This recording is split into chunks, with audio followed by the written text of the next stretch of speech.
When 5 unelected judges decided to strip women of their constitutional rights to abortion, your representative, Cliff Bentz, tweeted a picture of the Supreme Court justices with the message that it was, quote, a momentous decision. Every human life is sacred, he said. I guess he doesn't mean the lives of women who are faced with the tough decision to terminate their pregnancies for reasons that are not our business. Not the church, not the state. Women must control their fate. Today, not the church, not the state. Women must control their fate. Not the church, not the state. Women must control our fate. Okay. Today, women are not getting the health care they need in 21 states because of that decision. They are being told that they have to be on death's door before doctors can intervene. Donald Trump stripped us of our freedoms. He and Cliff Bentz would rather let women die, same with those guys over there, let them suffer, than allow them to make their own decisions about their body. Republicans worked relentlessly for decades to overturn Roe, and Trump proudly delivered that victory for them. Your rep praised that decision and is happy to ignore the overwhelming majority of his own constituents who believe in a woman's right to choose.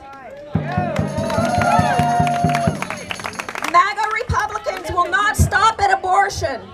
Justice Thomas explicitly called for the court to revisit the right to contraception, same-sex marriage, and even same-sex relationships. MAGA Republicans want to use our criminal justice system to punish women and healthcare providers, while they're working hard to throw doctors in jail for providing abortions.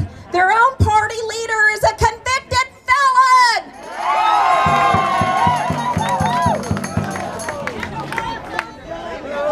And a rapist, and a fraudster. Trump and MAGA Republicans have started laying out Project 2025, and if you're not familiar with it, make sure you get yourself familiar with it. They are not hiding their plans to restrict access to birth control, undermine trans and queer rights, compromise all the progress that we have fought so hard to win. The only way to protect our communities is to stop Trump and stop Cliff Bentz.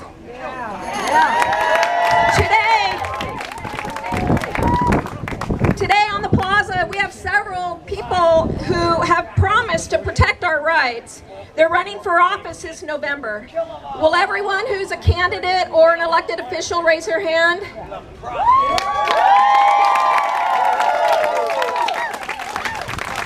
I see Dan Ruby over there who's running to replace Cliff Bentz. And Denise Krause, who's running for county commissioner to stop the bias. We in Southern Oregon are so lucky to have Pam Marsh repping us. She's a rock star, and she's always got our back in Salem. And I know I saw Lilia Cabrera somewhere. Vote for Lilia! Woo! Okay. Thank you. And this November, vote. Vote like your daughter's lives depend on it, because it does. And now, Sam, I'm really happy to introduce Sam Shu, who's going to, there. Our community needs more people like Sam.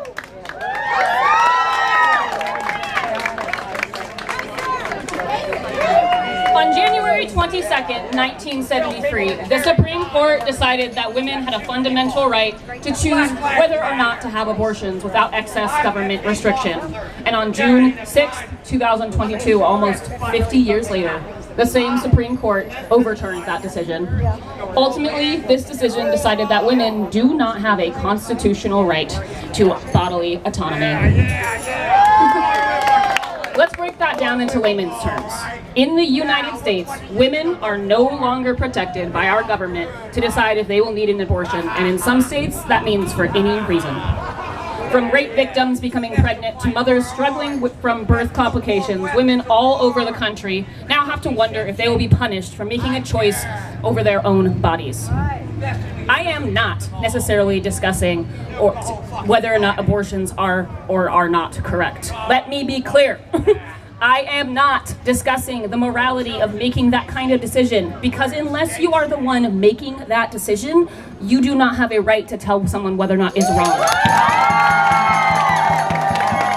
I am, however, bringing up the absolute audacity for anyone to try and tell someone else what the right decision for their body is. The overturning of this decision really speaks to how this country thinks of its women, and ultimately how we are baby makers over anything else. We in this country have the highest maternal death rate of any high-income country. That's right, the highest. So much for being a first world country. For every 100,000 births, approximately 20 women die here in the United States. Why would this be? Well, poor access to insurance for one, but also pre-existing health conditions, and of course, structural racism, as women of color are 2 to 3 times more likely to die in childbirth. Proportionately, according to the CDC in 2022, 49.5 black women died over 19 women as it relates to that same 1,000 births. Every other country has less than 15 for the same rate.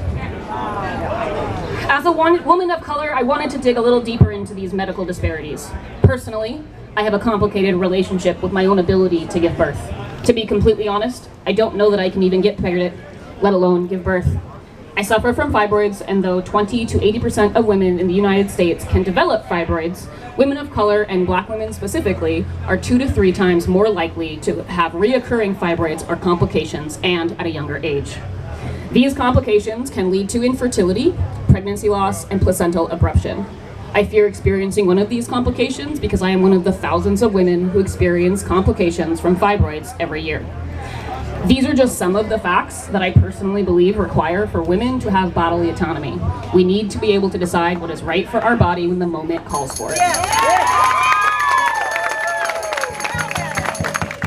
All of these facts, because that's what they are, facts, and my personal account, you can't take my personal away from me, ultimately lead me to urge you to vote.